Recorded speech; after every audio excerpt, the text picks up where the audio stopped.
प्रिय मित्रों, आज मैं राधा रानी के भक्तों का एक सुंदर चरित्र छोटी कहानी के रूप में आप लोगों के सामने रखने जा रहा हूँ। इसे श्रद्धा और प्रेम पूर्वक सुन करके लाभ उठाएं और ये समझें कि जो माँ राधा रानी और गोपाल की शरण में जाता है, उनके सहारे रहता है, उनकी सेवा करता है, उसकी मदद वो कैसे करते हैं, उसे अपना कैसे बना करके उसकी रक्षा करते हैं। मित्रों, एक संस्कारी परिवार था जिसमें माता पिता सभी गोविंद और राधा रानी के उपासक थे। घर में लड्डू गोपाल जी को रखते थे और उनकी सेवा किया करते थे। उनका एक बहुत ही छोटा बालक था जो 5 वर्ष की अवस्था से ही माँ को और पिता को सेवा करते देख करके सीख गया था और न तो किसी ने बताया, किसी ने सिखाया। वह धीरे धीरे अपने आप सेवा करने लगा। एक बार कुछ लोग उससे पूछे कि आप राधा रानी से और कृष्ण जी की जो आप पर कृपा हुई उसके बारे में कुछ बताएं। तो उन्होंने मना कर दिया कि मैं नाम तो नहीं बताऊंगा, पर यह समझ लो मेरा नाम कृष्णदास है। मित्रों, सच्चे भक्त वही होते हैं जो न नाम चाहते हैं, न यश चाहते हैं और न भक्ति के बदले भगवान से कुछ चाहते हैं। वैसे ही उनकी भक्ति थी। धीरे धीरे बड़े होने लगे और भगवान श्री कृष्ण और माँ राधा रानी के चरणों में उन्हें इतनी प्रीति हो गई कि पढ़ाई करते और उनकी सेवा भी करते थे। लड्डू गोपाल की, उनके कपड़े बनाना, भोजन उन्हें भोग लगाना और नहलाना धुलाना, सारा कार्य सेवा अपने घर पे ही किया करते थे। एक बार की बात वो बताए कि अपने जीवन में घटना ये घटी कि उन्होंने बताया कि मैं एक बार वृंदावन गया, मेरा अनुराग उठा और मैं वृंदावन गया। बाकी बिहारी जी की तो दर्शन कर लिए, मन में लालसा थी कि बरसाने जाऊं और माँ राधा रानी के भी दर्शन करूं। अब वो लोग बरसाना तो चले गए, पर वहाँ दर्शन करने के बाद काफ़ी रात हो चुकी थी, शाम हो गई और सर्दी का समय था, ठंडी पड़ रही थी, रात हो गई। अब वो चूँकि बरसाने में ही अपना एक होटल में कमरा बुक कर रखा था, वहीं पे रहे थे, तो वहाँ पहुँचना ज़रूरी था। अब वहाँ से जिस गाड़ी में ये लोग गए थे, तो उस गाड़ी का जो ड्राइवर था उसे वहाँ का रास्ता पता नहीं था। वो चूँकि बाहर का था तो वो गूगल मैप के सहारे चलने लगा और जब वो वृंदावन से करीब 10 किलोमीटर या 5 किलोमीटर के आसपास रह गया, तो वहाँ देखता क्या है कि सड़क के ऊपर एक बहुत बड़ा पेड़ गिरा हुआ है और आवागमन बिल्कुल बंद है। न तो उधर से कोई गाड़ी दिखाई पड़ रही है, न इधर से कोई गाड़ी दिखाई पड़ रही है। सर्दी का समय, आसपास के गांव के लोग भी सभी ठंडी में अपने घरों में दुबक गए थे। बस में जितने भी यात्री थे सब चिंता में पड़ गए और कृष्णदास भी उसी बस में थे। ये मन ही मन माँ राधा रानी की याद करके कहने लगे, माँ, अगर यहाँ आने पर इस तरह से कोई व्यक्ति फंस जाए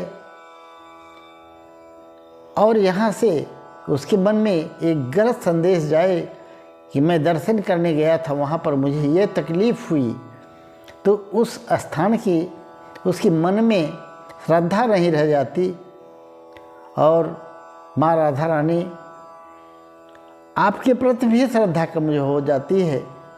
इसलिए मेरी ये प्रार्थना सुनो कि मुझे यहाँ से वापस या तो वृंदावन बुला लो और नहीं तो अपने पास ही रखना चाहती है तो उसकी भी व्यवस्था करो। ये प्रार्थना कर रहे थे मन ही मन, राधे राधे राधे राधे राधे राधे करते रहे।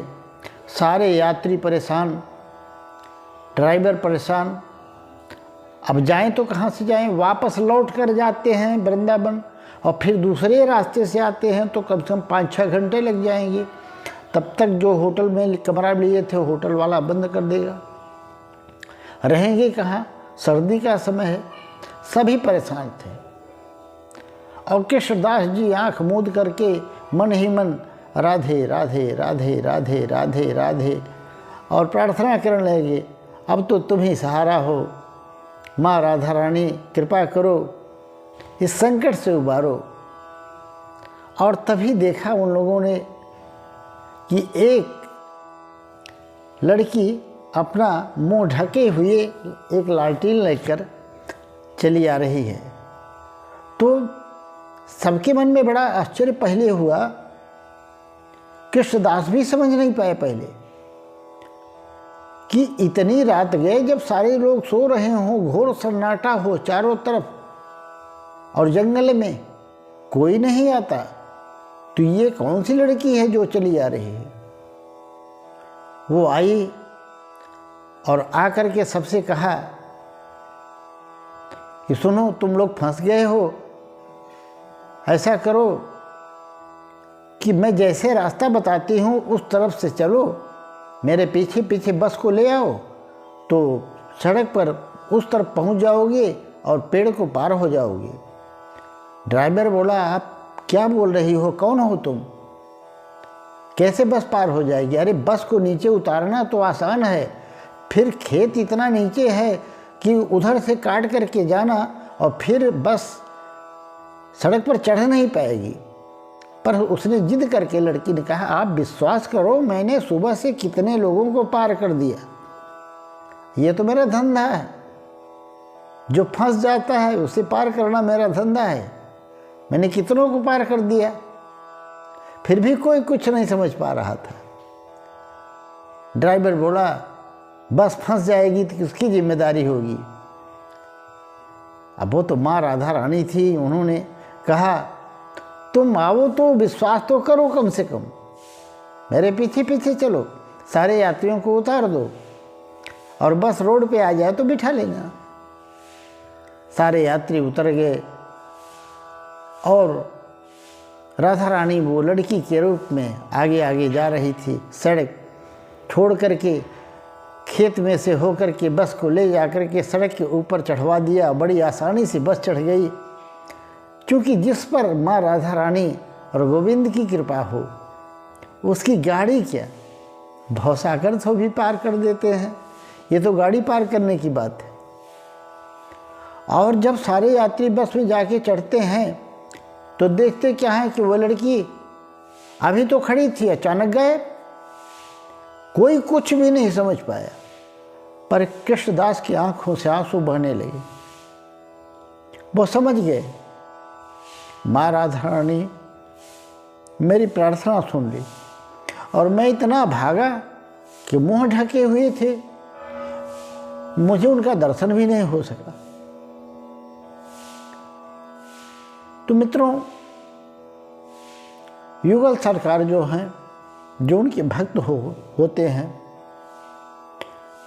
वो किसी भी अवस्था में किसी भी समस्या में फंसे हों उनकी मदद अवश्य करते हैं। पर एक चीज़ है, सच्चा श्रद्धा और उनमें विश्वास होना चाहिए। ऐसे बिरले भक्त होते हैं जिन्हें न सिखाना पड़ता है न बताना पड़ता है, जन्म से ही उनका प्रेम उनसे जुड़ जाता है और भगवान उनके रथी हो जाते हैं, उनके रथ को चलाने लग जाते हैं। दूसरी बात यह है, ये घटना और उन्होंने बताया नाम न बताने के शर्त पर कि मैं तो वृंदावन ही जाना चाहता था, पर मेरे माता पिता बोले नहीं बेटा, कम से कम 12वीं तो पास कर लो। पर उनके मन में बड़ी इच्छा रहती थी कि मैं युगल सरकार की सेवा करूं, माँ राधा रानी और गोविंद कृष्ण एक साथ हों, युगल सरकार की सेवा करूं। ये उनकी हृदय की लालसा थी, वो चाहते थे। पर माता पिता बोल रहे थे बेटा करना, भक्ति करना, पर कम से कम इंटर पास कर ले। तभी अचानक उनकी मौसी का फ़ोन आया, मैं विदेश जा रही हूँ और मेरे घर में युगल सरकार की सेवा करने के लिए कोई नहीं है, कृष्णदास को भेज दो तो वो सेवा किया करेंगे जब तक मैं नहीं आऊँगी। अब कृष्णदास जी को तो जैसे उनके मन की मुराद मिल गई और उनके माता पिता भी प्रसन्न हुए कि बेटे तुम मौसी के घर पे जाओ।